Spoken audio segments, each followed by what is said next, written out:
les amis et bienvenue dans cette nouvelle vidéo dans nos locaux de mon nom est Jean-Marie, développeur, plus connu sous le nom tgm.dev.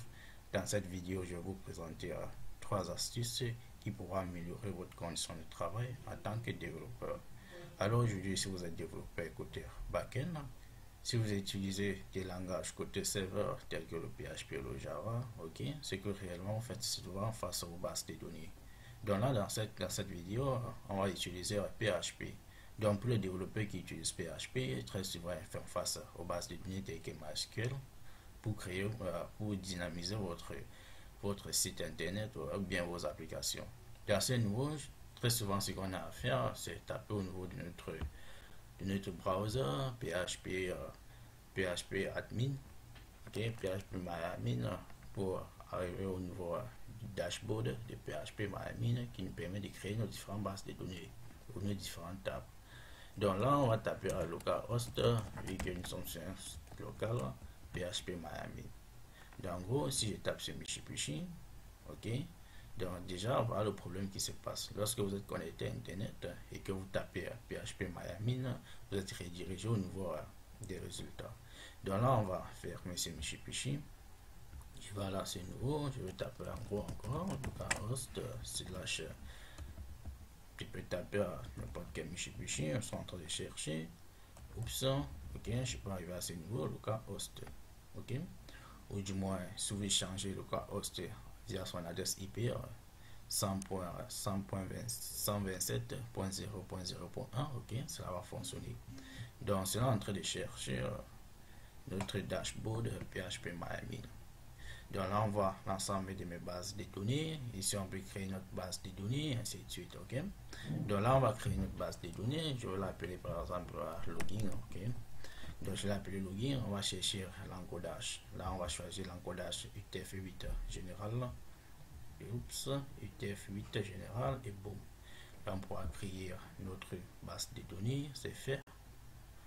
Oups, là on pourra créer une table, je vais dire login, ok, je joue, ou bien du moins user, bon on va laisser login, c'est juste un exemple, je vais prendre pourquoi pas 3 champs, ok, je vais valider, oups, on patiente encore, on patiente, là je vais dire, ça a un identifiant, ça a un nom, ok, là ça a peut-être un prénom, ok.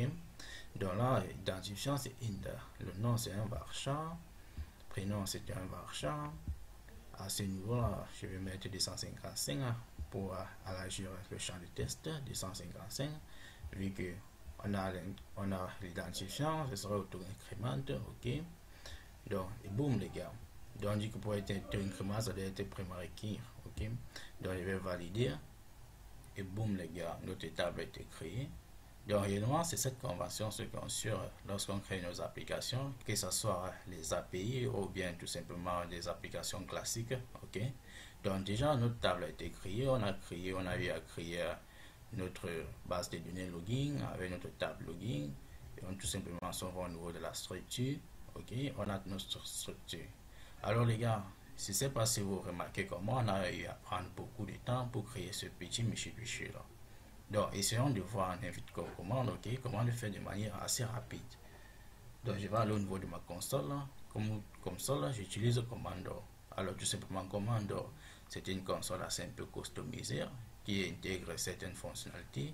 Donc, on peut utiliser quelques petits commandes de Linux au niveau de notre système d'exploitation Windows. Donc, si vous n'avez pas Commando, je vous recommande d'installer ce Mitsubishi. Donc, vous pouvez arriver à ce niveau au niveau de commando.net, essayez de télécharger la version full pour dire la version complète. Donc vous voyez ça, c'est la version mini. Si vous regardez au niveau du poids, on a un point, ça pèse 9.1 mégas, et à ce niveau là ça pèse, vous voyez à ce niveau, ok. Donc c'est plus recommandé d'utiliser la version full. Donc si c'est fait sur votre cas, c'est parfait les gars.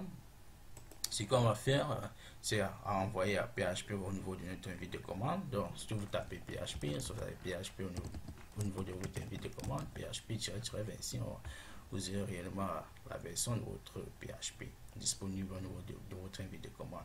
Donc là, j'ai déjà démarré mon logiciel, mon serveur au exemple, ok.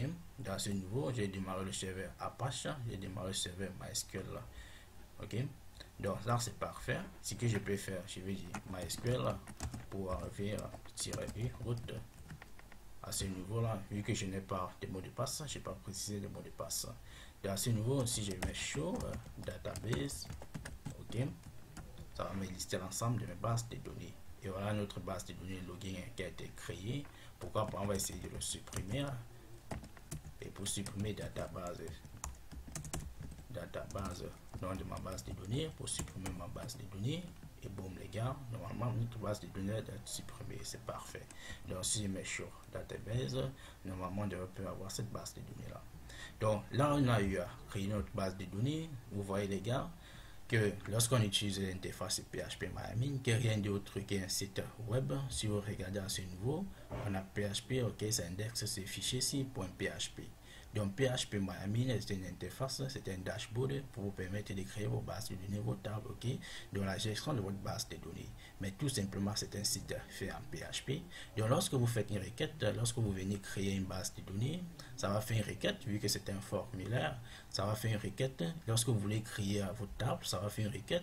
Lorsque vous voulez faire votre requête, peut-être d'insertion, ou bien de modification, ou bien de récupération, ok, ça va faire tout simplement une requête. C'est pour ça que ça prend du temps. Parce que lorsque vous envoyez, ça doit charger, histoire d'effectuer la requête. Or, à ce niveau, directement, les trucs se font de manière instantanée. Donc, si je vais créer ma base de données, les gars, database, ok, create database, le nom de ma base de données, login, je ferme, ok, et boum les gars, vous voyez qu'en une seconde, vous voyez, on a pris 0,00 secondes pour le faire. Et si je m'avais positionné au niveau de ma base de données, donc là déjà je suis au niveau de none, ça veut dire que je suis sélectionné, j'ai sélectionné qu'une base de données. Pourquoi pas, je vais essayer d'abord de faire show database, et boum les gars, on a login. Donc là je vais faire user, ok, login, pour dire je me positionne au niveau de ma base de données, et boum les gars, login, ok. Donc là vraiment là c'est les gars, c'est pareil, je ne sais pas si c'est ce que vous en dites, on a pris 0,00 secondes pour créer notre base de données, n'est-ce pas cool les gars? Donc cela va vous permettre de gagner en temps lorsque vous allez créer vos différentes applications ou bien administrer vos bases de données. Donc déjà à ce niveau c'est parfait. Si on veut maintenant à créer notre table, ok, on pourra écrire une commande qui va permettre de créer notre table. Donc là je vais envoyer ceci, tout simplement ce que j'ai dit crée-moi la table login. Donc tu donnes l'identifiant avec l'identifiant c'est in comme on a eu à le faire. Notre nul primary qui auto-increment, ça veut dire normalement ça va s'incrémenter automatiquement. Donc là on anime le varchar c'est 100, c'est notre nul. Pourquoi pas, je vais essayer d'enregistrer ceci, de l'agrandir ceci. Dans ce niveau, on a l'email ok du varchar. Dans ce niveau, si je presse, et boum les gars, notre table a été créée, ok, à 0,43 secondes. Là je vais mettre show, vu que ce niveau de ma base de données, je vais mettre show table, ok, histoire de voir mes différentes tables. Et boum les gars, voilà ma table qui a été créée. Je vais créer ma base de données en 0,3 secondes, ma table, ok, à 0,43 secondes, ok les gars, n'est-ce pas cool les gars? Donc vous voyez qu'on a vu en grosso modo, on a eu à créer notre base de données avec notre table à 0,43 secondes. Donc cela va dépendre de voir ces niveaux, si vous êtes rapide au clavier, histoire de taper tous ces michi-pichi ici, ok les gars. Donc déjà en gros, on voit que c'est 10 000 fois plus mieux que d'utiliser l'interface PHP-MyAdmin, ok. Donc ça c'est la première astuce que je voulais vous montrer dans cette vidéo. Donc la seconde astuce, imaginez que vous travaillez sur un projet, là je vais couper, ok. Imaginez que vous travaillez sur un projet, pourquoi pas je vais aller au niveau du projet auquel je travaille dessus. Oups. Ok les gars, imaginez qu'on travaille sur ce projet-ci. Donc évidemment on a appelé à exécuter ce michi-pichi au niveau de notre navigateur pour voir le comportement. Donc là je vais réduire ceci. Oups, je pars au niveau de mon navigateur. Et je me rouvre mon projet à nouveau, ok. Donc là je vais lancer le dossier, le fichier route, pour dire le fichier par défaut, histoire d'ouvrir mon projet. Donc je travaille sur ce projet-ci, ceci je vais le fermer, ok, voir le code source, je pourrais venir à ce niveau, je tape localhost, directement pour que mon projet souffle les gars, ou bien du moins à ce niveau, je vais taper 127.0.0.1, ok. Et si je lance, grosso modo, on aura le même résultat, ok. Donc les gars, on a fait ce multiplier de manière manuelle, ok. Admettez qu'à ce niveau, que le faire de manière manuelle comme on a eu à le faire, je tapais tout simplement SQL, ok. Si je tapais SQL, les gars, directement, qu'est-ce que vous remarquez? Que je suis positionné au niveau de mon dossier de travail, ok.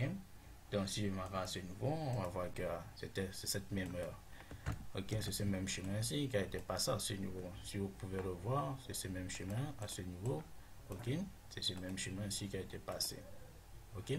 Donc là, pour le lancer, parce que ce sera un peu fatigant tout simplement chaque fois de porter ce chemin-ci, copier et venir le coller à ce niveau comme on l'a fait, histoire de venir ici là remplacer par localhost ou bien du moins par cette adresse IP6 127 ainsi de suite, ok. Donc là on va taper localhost, les gars, admettez un peu que c'est fatigant. Donc si je reviens à ce niveau, je pourrais taper, vu que j'ai suis positionné au niveau de mon dossier, oups, je pourrais taper tout simplement PHP S. Et boum les gars, mon serveur multif PHP a été lancé et ça me demande de taper localhost 8000. Donc au lieu de venir à ce niveau, copier tout ce chemin, si et le coller, faire manuellement comme on a le faire, je pourrais taper localhost 2./8000, ok. Donc je vais taper 8000, je lance et boum les gars, on a le même résultat. Ok. Donc si vous voulez voir comment cela a été magasiné, j'ai tout simplement créé ce qu'on appelle les alias. Donc là je vais couper au serveur, je vais arriver taper alias, ok. Et boum les gars. Donc vous voyez qu'à ce niveau, lorsque je tape SQL à ce niveau, lorsque je tape SQL, ça va à ce niveau-ci, ok. Ça va céder, ça se positionne au niveau de ce répertoire. Et lorsque je tape PHP-S, comme je vais à taper, tout simplement ça fait PHP -S localhost 8000 pour démarrer le serveur built-in de PHP. Ok les gars. Donc si vous voulez créer vos alias, qu'est-ce qui se passe? Vous tapez tout simplement alias déjà. Ok. Vous tapez le nom de votre alias. On va l'appeler par exemple Tata. Si on appelle Tata, on va dire ok. Lorsqu'on va taper Tata, on veut que ça affiche par exemple coucou. Ok. Donc là je vais taper coucou. Si je tape, je vais créer mon alias. Pourquoi pas je vais taper alias encore à ce niveau. Je tape Tata. Ok. Et à ce niveau, je dis echo. Ok. Et si je lance les gars, oups, qu'est-ce que j'ai fait? Je vais taper ok, coucou. Ok. Donc si je tape automatiquement à ce niveau là, ça doit afficher coucou. Donc là en gros, si je tape déjà Tata, vous voyez, ça affiche coucou les gars. Donc lorsque vous allez créer vos alias, c'est libre à vous de créer vos alias autant de fois que vous le pouvez. Donc vous avez vu à ce niveau, si je tape SE, ça va me donner show database à ce niveau, ok. Si je tape par exemple MySQL, voici ce que ça me donne. Si je tape SD, ça donne show database, comme on a vu que pour envoyer, pour se positionner au niveau, pour lister les bases de données, on a tapé show database. Si par exemple à ce niveau, vous avez vu, j'ai tapé MySQL -ur route, ok. Moi par exemple P, vu que je n'ai pas de mot de passe, vu que je ne précise pas, mais si vous avez des mots de passe, vous pouvez le préciser. Donc là je vais valider et boum les gars, je suis positionné au niveau de ma base de données. Pourquoi pas je vais sortir et là je fais show database, ok, pour lister la base de données, ok. Et boum les gars, donc là je vais sortir que de taper MySQL -ur route comme j'ai l'habitude de le taper. Oups, je pourrais taper tout simplement MySQL et boum les gars, oups, qu'est-ce que j'ai fait? J'ai mal écrit ce MySQL et boum les gars. Donc vous voyez que c'est la même chose si j'ai tapé MySQL route, ok, et boum les gars, on a le même résultat. Donc libre à vous de créer vos alias, ce sera encore multiplié et ça sera encore une manière plus simple de gagner en temps lorsque vous travaillez.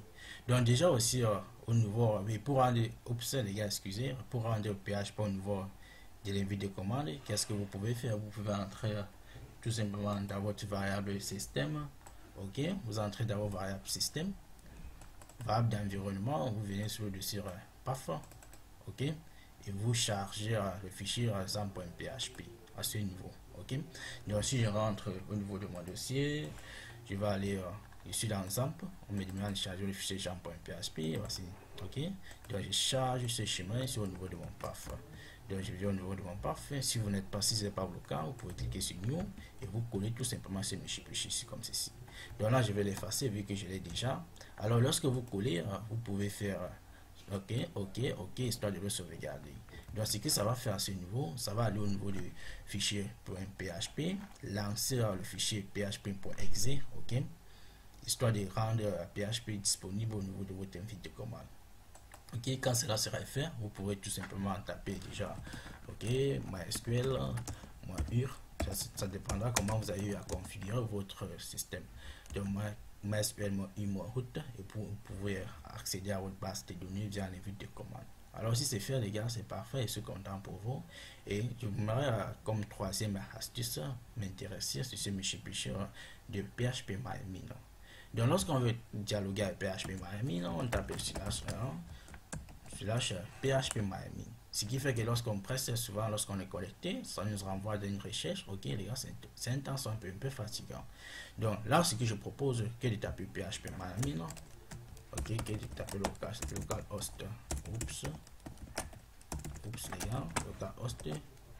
À chaque fois taper php, php.myadmin comme ceci, on pourra taper tout simplement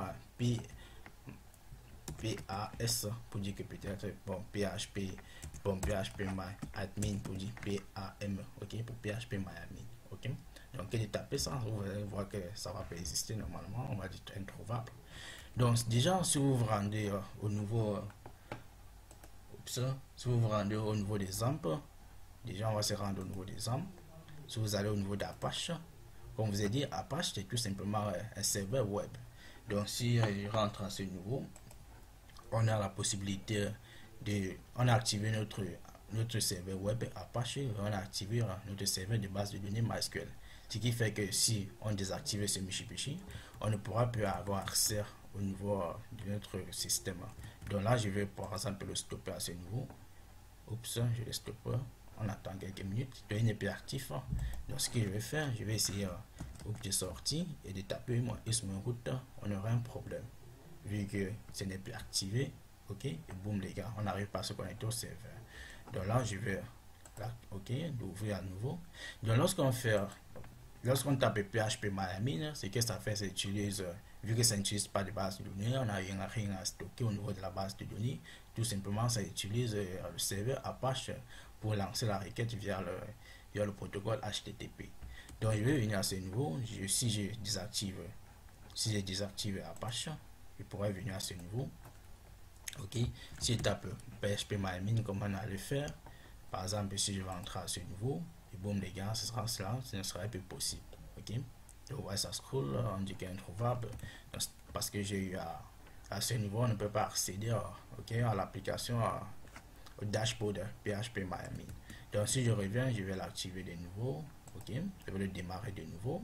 Mais j'aimerais que lorsque au lieu de taper php.myadmin, comme je l'ai dit, on tape tout simplement php localhost. Autant pour moi, au lieu de taper localhost php.myadmin, on tape localhost PMA. Ok, donc là on va arriver au niveau de l'Apache de MySQL. Déjà vous voyez qu'un serveur n'est rien d'autre qu'une application. Ok, donc à ce niveau on va aller au niveau de PHP, au niveau de l'Apache. Autant pour moi, on pourra arriver au niveau de conf.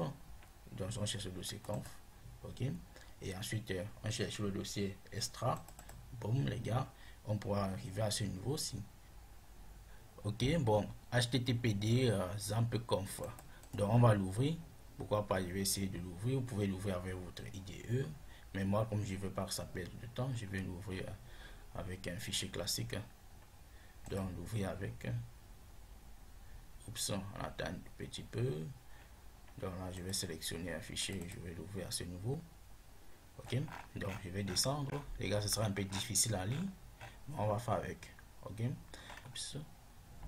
Ok les gars, voici ce Mitsubishi là. Donc lorsqu'on tape php localhost slash php.myadmin, ça va à ce niveau aussi. Ok, localhost php.myadmin. Si vous arrivez à ce niveau, si on essaie de rentrer, on dit que ça va au niveau des AMP, ça prend le dossier php.myadmin et ça lance le fichier root par défaut. Donc à ce niveau, si ça passe à ZAMP, on est sur ZAMP, ça va partir sur php.myadmin et normalement il doit avoir un dossier, un fichier autant pour moi index.php. Ok les gars, index.php. Donc du coup, c'est ce fichier ici qui a exécuté et c'est cette interface qu'on a comme résultat. Donc si je vais à ce niveau, je vais le changer. Je vais dire que de taper PHP Miami, non? On pourra taper PHP MA, ok? Donc là, si j'enregistre, normalement, si je fais, et pour que mes modifications soient prises en considération, je pourrais stopper mon serveur Apache, vu que c'est le serveur Apache qui génère ce traitement. Je vais le relancer. Et là, si j'actualise, j'aurai maintenant un problème, vu que ce n'est plus PHP Miami, c'est PHP PMA, ok? Les gars, vous voyez qu'on a un problème. Donc c'est assez nouveau, je rentre, je tape PHP MA, ok? Et boum, les gars, normalement, ça va fonctionner avec CXR. Cool, les gars. Donc si j'efface tout à ce nouveau, je vais taper le cas 11/PMA, ok? Et boum, les gars, vous voyez qu'on est pu rediriger à ce niveau, ok, via notre moteur de recherche. Donc là, c'est cool, les gars. Vous pouvez créer votre base de données et voilà. Et juste pour le prouver, la base de données qu'on a eu à créer au niveau de notre console, le login à ce niveau, ça doit apparaître à ce niveau. Donc voilà cette base de données là ici, login. Si je clique ici, je m'en vais sur description. Oups, si je m'en vais ici, et là je m'en vais sur description, et voilà la description de notre base de données qu'on a eu à taper. Si je reviens au niveau de mon terminal, je pourrais me positionner au niveau de ma base de données login, ok. Ici les show table, ça va me lister l'ensemble de mes tables. Ici mes décrits, moi décrit, ok, moi la table login. Oups, les gars, vous voyez qu'on a cette même structure là. Donc on a l'id qui est égal à 11, à ce niveau l'id est égal à 11, c'est no nul, c'est primary key, ok, par défaut c'est nul, et on a auto increment, à ce niveau c'est pareil, auto increment, nul, ok, et voilà tous ces michibichi là. Donc déjà l'avantage d'utiliser la base de données, manipuler les bases de données dans les lignes de commande, vous permet déjà d'un premier temps de maîtriser les commandes SQL. Donc, via comment sélectionner une base de données, via comment faire les insertions, via les modifications, ainsi de suite. Ok? Donc là, par exemple, on utilise depuis les commandes pour créer notre base de données. Or, à ce niveau, on doit tout simplement remplir des champs pour que notre base de données soit créée. Alors les gars, si cette vidéo vous a plu, c'est parfait pour moi et c'est cool, j'ai atteint mon objectif. Si ce n'est pas le cas, les gars, n'hésitez pas à commenter, histoire de critiquer. Et si cela vous a plu, les gars, n'hésitez pas à vous abonner, cela nous fera toujours plaisir. Et du coup, de laisser aussi un pouce bleu si vous avez aimé. De cela, portez-vous bien, rendez-vous à une prochaine vidéo, on pourra parler des autres astuces. Stay tuned, tschüss.